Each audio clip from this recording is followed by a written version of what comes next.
माता लक्ष्मी कहती है, घर की ये 5 चीजें कभी दूसरों को नहीं देनी चाहिए। आज हम आपको माँ लक्ष्मी की एक प्राचीन कथा सुनाने जा रहे हैं। इस कथा के माध्यम से आपको पता चल जाएगा कि एक स्त्री को अपने घर की कौन सी चीजें दूसरों को नहीं देनी चाहिए। जो भी स्त्री यह चीजें दूसरों को दे देती है, माँ लक्ष्मी उसके घर को छोड़कर चली जाती है। इसीलिए दोस्तों, आप इस कथा को पूरा जरूर सुने, क्योंकि आधा अधूरा ज्ञान घातक होता है। जो भी इस कथा को पूरा सुनता है, माँ लक्ष्मी उसकी झोली खुशियों से भर देती है। तो चलिए, बिना देरी किए आपको वह प्राचीन कथा सुनाते हैं। दोस्तों, पूर्व काल की बात है। मध्य देश में एक अत्यंत शोभायमान नगरी थी। उस नगरी में एक सुकन्या नाम की स्त्री अपने पति और सास ससुर के साथ निवास करती थी। सुकन्या एक पतिव्रता नारी थी, जो सत्य धर्म का पालन करने में तत्पर और गृह कार्य में दक्ष थी। सुकन्या का स्वभाव अत्यंत दयालु था। वह सदैव दूसरों की सहायता किया करती थी। सुकन्या का पति संजय एक वैश्य था। उसकी अनाज की एक दुकान थी। वह बाजार में लोगों की जरूरत की चीजें बेचा करता था। सुकन्या अपने पति से बहुत अधिक प्रेम करती थी। वह अपने पति को ही परमेश्वर मानकर उसकी सेवा करती थी। सुकन्या नित्य पति से पहले जागती थी। अपने घर का आंगन को स्वच्छ करती थी, फिर रंगोली बनाकर आंगन की सजावट करती थी। उसके बाद वह अपने घर को स्वच्छ करती, फिर स्नान आदि कार्य संपन्न करके वह तुलसी को जल देती थी और देवी देवताओं का पूजन करती थी। इस प्रकार से वह रोज अपने नित्य कर्म करती थी। सुकन्या ने कभी किसी का अनादर नहीं किया। वह सभी के साथ मधुर वाणी में बातें करती थी। सभी लोग सुकन्या को देखकर कहने लगे थे कि यह तो साक्षात लक्ष्मी के समान गुणों वाली स्त्री है। यह अपने परिवार का कितने अच्छे से ख्याल रखती है। इसके अलावा सुकन्या दान धर्म करते समय कभी अपने हाथ पीछे नहीं खींचती थी। उसके द्वार पर जो भी याचक आता, वह उसे दान दिए बगैर नहीं भेजती थी। उसके द्वार से कोई खाली हाथ नहीं जाता था। जो भी भूखा उसके द्वार पर आता, तो वह भरपेट भोजन करके ही लौटता था, जिससे उसके द्वार पर आए हुए सभी याचक अत्यंत प्रसन्न होकर उसे आशीर्वाद देकर लौट जाते थे। इतना ही नहीं, सुकन्या अपने पड़ोसियों की भी सहायता करती थी। उसके पड़ोस में जो भी गरीब और दुखी लोग रहते थे, उन्हें भी वह नित्य भोजन दिया करती थी। पड़ोसियों को जो जो चीजें लगती, सुकन्या बिना विचार किए ही दे दिया करती थी, जिस कारण से सुकन्या के पड़ोसी भी उसका बहुत अधिक सम्मान करते थे। वे कहते थे, अहो, यह सुकन्या तो साक्षात देवी है। देवी साक्षात मां अन्नपूर्णा ने ही सुकन्या के रूप में जन्म लिया है। लोग जब भी सुकन्या की प्रशंसा करते, तो वे सभी उसके विषय में अच्छी बातें ही कहते।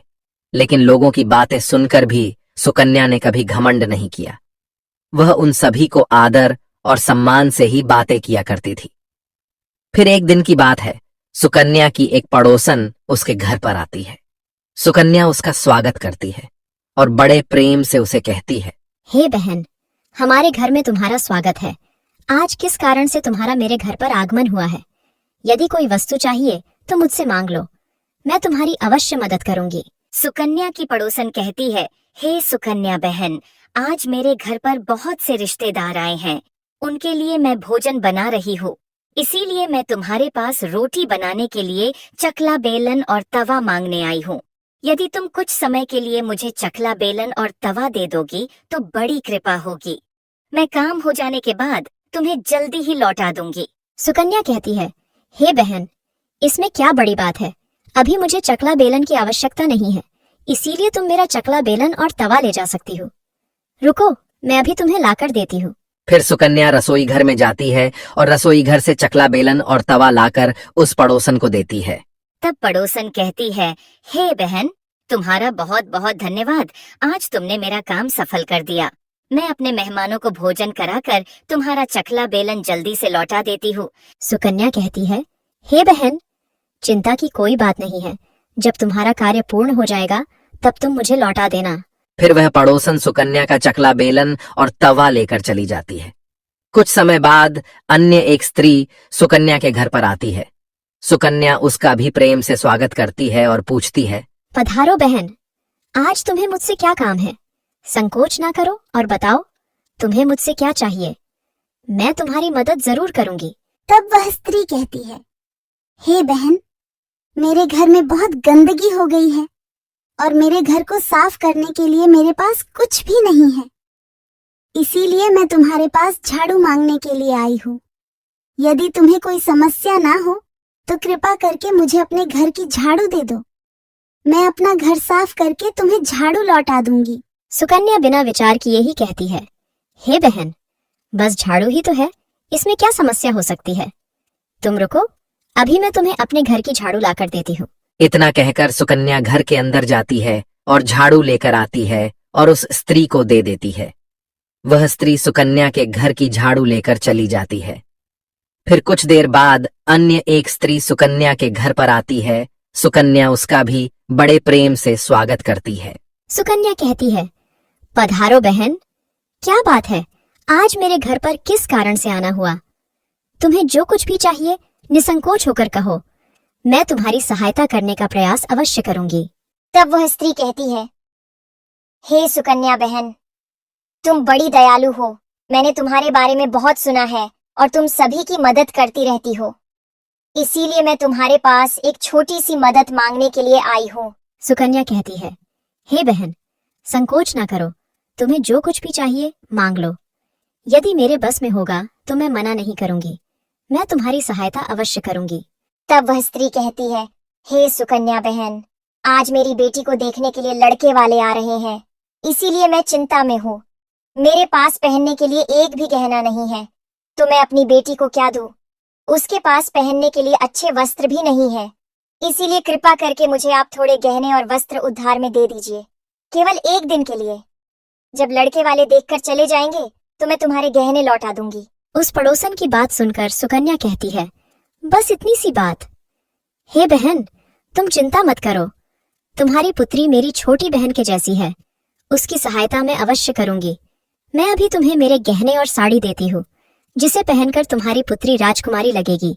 फिर सुकन्या अंदर जाती है, गहने और साड़ी लेकर आती है और उस पड़ोसन को दे देती है। वह पड़ोसन प्रसन्न होकर सुकन्या के गहने और साड़ी लेकर चली जाती है। फिर शाम हो जाती है और अन्य एक पड़ोसन सुकन्या के घर पर आती है। सुकन्या उसका भी बड़े प्रेम से स्वागत करती है और कहती है, पधारो बहन, आज किस कारण से मेरे घर पर आना हुआ? बताओ, मैं तुम्हारी किस प्रकार से सहायता कर सकती हूँ? तुम्हें जो कुछ चाहिए निसंकोच होकर कहो, मैं तुम्हारी मदद जरूर करूंगी। वह पड़ोसन कहती है, हे सुकन्या बहन, तुम बड़ी दयालु हो और तुम सभी की मदद करती हो, इसीलिए मैं तुम्हारे पास आई हूँ। मेरा बच्चा भूखा है और उसे पिलाने के लिए दूध नहीं है, इसीलिए मैं तुम्हारे पास दूध मांगने के लिए आई थी। अगर थोड़ा सा दूध मिल जाता तो बड़ी कृपा होती। सुकन्या कहती है, अरे बहन, इसमें कौन सी बड़ी बात है, लो अभी मैं तुम्हें दूध दे देती हूँ। सुकन्या रसोई घर में जाती है और थोड़ा सा दूध लेकर आती है और उस पड़ोसन को दे देती है। वह पड़ोसन प्रसन्नता से उस दूध को लेकर चली जाती है। इस प्रकार से सुकन्या अपने सभी पड़ोसियों की मदद कर देती है और प्रसन्न होकर घर का काम करने में लग जाती है। फिर रात होते ही उसका पति घर पर लौट आता है। सुकन्या अपने पति को प्रणाम करती है और उसकी खूब सेवा करती है। रात को दोनों पति पत्नी आनंद से सो जाते हैं। फिर दूसरे दिन वे जागते हैं तो उन्हें एक बहुत ही बुरी खबर कानों पर पड़ती है। एक आदमी दौड़ते हुए सुकन्या के घर पर आता है और सुकन्या के पति से कहता है, हे भाई, कल रात को किसी ने आपकी दुकान लूट ली है, सारा माल गायब है। सुकन्या का पति एकदम से घबरा जाता है और दौड़ते हुए अपने दुकान पर जाता है तो देखता है उसका सारा माल किसी ने लूट लिया है।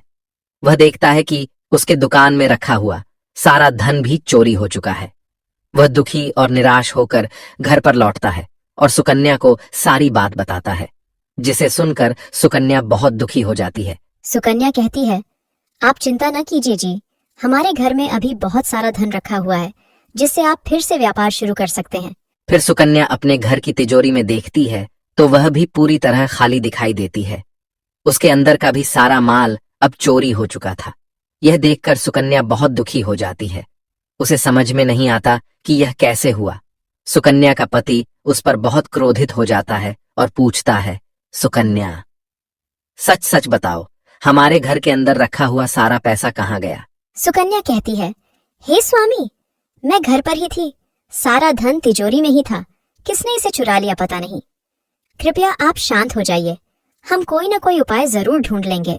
सुकन्या का पति कहता है, ये जो तुम दूसरे लोगों को घर पर बुलाकर खिलाती हो, अनजान लोगों को घर में बुलाती हो, उसी का फल है ये। उन्हीं में से किसी ने हमारे घर का सारा पैसा चुरा लिया है। क्रोध में आकर सुकन्या का पति उसे भला बुरा कहता है। सुकन्या की सास भी उसे बहुत कोसती है और कहती है, तुम ही इन पड़ोसियों को घर की चीजें देती रहती हो, बिना सोचे किसी की भी मदद कर देती हो। उन्हीं में से किसी ने सारा पैसा चुरा लिया है। घर के सभी लोग सुकन्या को भला बुरा कहने लगते हैं। फिर सुकन्या अपने पति को दिलासा देते हुए कहती है, हे नाथ, मैंने मेरे कुछ गहने हमारी पड़ोसन को दिए हैं, मैं उसके पास से गहने लेकर वापस आती हूँ। फिर सुकन्या उस गरीब पड़ोसन के घर पर जाती है तो देखती है उसके घर पर कोई नहीं होता है। वह स्त्री भी घर छोड़कर सुकन्या के गहने लेकर भाग गई होती है। सुकन्या निराश होकर घर पर लौटती है और अपने पति को सारी बात बता देती है। सुकन्या की बात सुनकर उसका पति आग बबूला हो जाता है और सुकन्या को भला बुरा कहने लगता है। सुकन्या का पति कहता है, हे सुकन्या, तुम बड़ी मूर्ख हो, तुम्हारे ही कारण हमारा सारा धन वैभव चला गया है।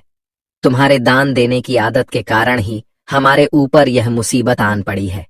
अब तू इस घर में नहीं रह सकती, तू अभी इसी क्षण इस घर को छोड़कर चली जा। सुकन्या कहती है, हे नाथ, आपके सिवा मेरा इस दुनिया में कोई नहीं है, मैं आपको छोड़कर कहाँ जाऊं। सुकन्या का पति कहता है, तू कहीं पर भी जा, लेकिन अब इस घर में तू नहीं रह सकती। तेरे ही कारण मेरा सब कुछ बर्बाद हो गया है। तू इस घर में रहेगी तो बचा कुचा सब नष्ट हो जाएगा। सुकन्या अपने पति को हाथ जोड़कर विनती करने लगती है, हे स्वामी, ऐसा ना कहिए, मैंने कोई अपराध नहीं किया है। आपके बगैर मैं जीवित नहीं रह सकती, मुझ दासी को आप घर से मत निकालिए। लेकिन सुकन्या का पति उसकी एक नहीं सुनता है और उसे अपने घर से धक्के मारकर निकाल देता है और कहता है, अब तू इस घर से चली जा और लौट कर मत आना। चाहे तो किसी नदी में कूदकर अपनी जान दे दे, लेकिन अब तू इस घर में मेरे साथ नहीं रह सकती। फिर सुकन्या दुखी होकर रोते हुए अपने पति के घर को छोड़कर चली जाती है। चलते चलते सुकन्या माता लक्ष्मी के मंदिर में जाती है और माँ लक्ष्मी से प्रार्थना करते हुए कहती है, हे माँ, मैंने ऐसा कौन सा पाप किया है जो मेरी ऐसी दशा हुई है। हे माँ लक्ष्मी, मैं तो नित्य आपकी पूजा करती थी, फिर भी आपने मेरा घर क्यों छोड़ा। कृपया मुझे बताओ माँ, मैंने ऐसा कौन सा अपराध किया जो आप मुझसे रूठ गई हो। फिर सुकन्या वहीं पर बैठकर सोचने लगती है, यदि मेरे पति मेरा स्वीकार नहीं करेंगे तो मैं जीवित रहकर क्या करूं। यदि मेरे ही कारण मेरे पति की दुर्दशा हुई है तो मुझे जीवित रहने का कोई अधिकार नहीं है। इतना सोचकर सुकन्या अपने प्राण देने के लिए नदी की तरफ जाने लगती है। नदी के पास जाकर सुकन्या माता लक्ष्मी से प्रार्थना करती है, हे माँ लक्ष्मी, अब मैं अपने प्राण देने जा रही हूँ। यदि मेरे द्वारा तुम्हारी पूजा में कोई कमी रह गई हो तो मुझे माफ करो। मैं अपने पति के बगैर जीवित नहीं रह सकती, इसीलिए अब मैं इस नदी में कूदकर अपने प्राण दे दूंगी। इतना कहकर सुकन्या नदी में कूदने ही वाली होती है कि साक्षात माँ लक्ष्मी उस स्थान पर प्रकट हो जाती है। माँ लक्ष्मी सुकन्या से कहती है, रुक जाओ सुकन्या, रुक जाओ पुत्री, तुम यह क्या कर रही हो। सुकन्या आंखें खोलकर देखती है कि साक्षात माँ लक्ष्मी उसके सामने खड़ी है। माँ लक्ष्मी के दर्शन करके सुकन्या बहुत प्रसन्न हो जाती है और माँ को बारंबार नमस्कार करते हुए कहती है, हे माँ लक्ष्मी, मुझे क्षमा करो, मैं बहुत बड़ा पाप करने जा रही थी। देवी लक्ष्मी कहती है, हे सुकन्या, मनुष्य को स्वयं अपने प्राण नहीं लेने चाहिए, यह महापाप है। ईश्वर ने जो शरीर प्रदान किया है उसे ऐसे नष्ट नहीं करना चाहिए। सुकन्या कहती है, हे माँ, मैं विवश हूँ, मेरे पति ने मेरा त्याग किया है और स्त्री को अपने पति को छोड़कर नहीं रहना चाहिए। मैं अपने पति को छोड़कर जीवित नहीं रह सकती, इसी कारण से अपने प्राण देने जा रही हूँ। देवी लक्ष्मी कहती है, हे सुकन्या, मैं सब कुछ जानती हूँ और यह भी जानती हूँ कि तुम्हारे पति ने तुम्हारा त्याग क्यों किया है। ये सब तुम्हारी ही भूल के कारण हुआ है। तुमने अनजाने में कुछ ऐसा चीजों का दान किया था जिस कारण से मुझे तुम्हारा घर छोड़कर जाना पड़ा। जो भी स्त्री अपने घर की इन चीजों को दूसरों को दे देती है, उनके घर में मेरा वास नहीं होता है। मैं उन वस्तुओं के साथ ही उनका घर छोड़कर चली जाती हूँ। तब सुकन्या कहती है, हे माँ, ऐसी वह कौन सी वस्तुएं हैं, कृपया आप मुझे बताइए। मैंने कौन सी वस्तुओं का दान किया जिस कारण से आपने मेरे घर का त्याग किया है। देवी लक्ष्मी कहती है, हे पुत्री, अब तुम ध्यान से सुनो। मैं तुम्हें उन चीजों के बारे में बताती हूँ जो किसी भी स्त्री को दूसरों को नहीं देनी चाहिए। इन चीजों का दान करने पर मैं उस घर को छोड़कर चली जाती हूँ। हे सुकन्या, सबसे पहली वस्तु है चकला बेलन और तवा। किसी भी स्त्री को अपने घर का चकला बेलन और तवा कभी दूसरों को नहीं देना चाहिए। रसोई घर में इन वस्तुओं का महत्व सबसे अधिक होता है। इन वस्तुओं की पवित्रता सदैव ही बनी रहनी चाहिए।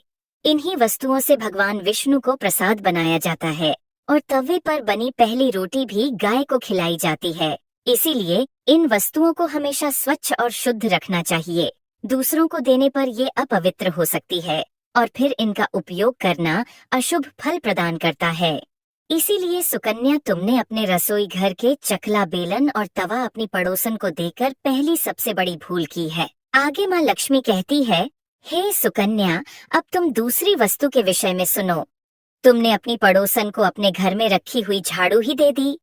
जिस वस्तु में मेरा सदैव वास होता है, जो वस्तु मुझे सबसे अधिक प्रिय है, तुमने उसे ही दूसरे को दे दिया, तो फिर मैं तुम्हारे घर में कैसे ठहरती। हे सुकन्या, जो स्त्री अपने घर की झाड़ू दूसरों को दे देती है, मैं उसके घर को त्याग देती हूँ। झाड़ू से घर की स्वच्छता की जाती है और जहाँ पर स्वच्छता होती है उसी स्थान पर मेरा वास होता है। ध्यान में रखना सुकन्या, घर में झाड़ू को हमेशा छिपा कर रखना चाहिए। झाड़ू पर बाहरी व्यक्ति की दृष्टि भी नहीं पड़नी चाहिए। झाड़ू एक अत्यंत पवित्र वस्तु है।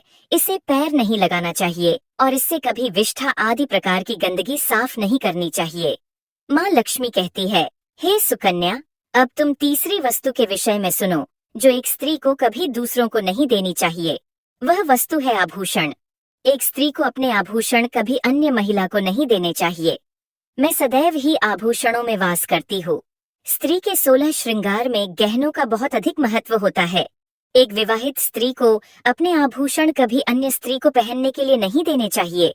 जो स्त्री अपने आभूषण अन्य स्त्रियों को देती है, उसके जीवन में दुर्भाग्य आता है। हे सुकन्या, अब मैं तुम्हें चौथी वस्तु के विषय में बताती हूँ। किसी भी मनुष्य को शाम हो जाने के बाद कभी सफेद रंग की वस्तुओं का दान नहीं करना चाहिए, किंतु तुमने शाम के समय दूध का दान किया था। शाम को दूध का दान करने से जीवन में दुर्भाग्य आता है। शाम को सफेद रंग की चीजें दान करने से मनुष्य के जीवन में अशुभ काल आता है। माँ लक्ष्मी कहती है, हे सुकन्या, अब मैंने तुम्हें उन सभी वस्तुओं के बारे में बता दिया है जिनका कभी दान नहीं करना चाहिए। ये वस्तुएं कभी दूसरों को उधार में अथवा उपयोग के लिए नहीं देनी चाहिए। सुकन्या कहती है, हे माँ लक्ष्मी, मुझसे बड़ी भूल हो गई। मैं इन बातों से अनजान थी। कृपया मुझे क्षमा करो और अब मुझे प्रायश्चित करने का उपाय बताओ। देवी लक्ष्मी कहती है, हे सुकन्या, तुमने प्रायश्चित पहले ही कर लिया है, इसीलिए अब तुम अपने घर पर लौट जाओ। मैं तुम्हें तुम्हारा संपूर्ण वैभव और धन संपत्ति लौटा देती हूँ। इतना कहकर माँ लक्ष्मी उस स्थान से अंतर्ध्यान हो जाती है। फिर सुकन्या भी माँ लक्ष्मी को धन्यवाद करती है और उस स्थान से घर की तरफ जाने लगती है। तभी उसका पति ढूंढते हुए उसी की तरफ आ रहा होता है। वह सुकन्या के पास आकर उससे क्षमा मांगता है और कहता है, हे सुकन्या, मुझे माफ करो। मैंने तुम्हें बहुत भला बुरा कहा था। तुम तो साक्षात देवी के समान हो। माँ लक्ष्मी की कृपा से हमें अपना सारा धन वैभव वापस मिल गया है। जिन लोगों ने हमारा धन लूटा था, उन सभी ने हमारा धन हमें लौटा दिया और तुम्हारा नाम लेते हुए क्षमा मांग ली है। यह सुनकर सुकन्या बहुत प्रसन्न होती है और अपने पति के साथ घर पर लौट जाती है। माँ लक्ष्मी की कृपा से सुकन्या के घर में फिर से सुख समृद्धि आती है और उसके बाद से सुकन्या ने अपने घर की ये 4 चीजें कभी दूसरों को नहीं दी। तो दोस्तों, उम्मीद है आपको यह कथा पसंद आई होगी। वीडियो को लाइक जरूर करें और कमेंट में जय मां लक्ष्मी जरूर लिखें। साथ ही चैनल को सब्सक्राइब करें। आप सभी का धन्यवाद।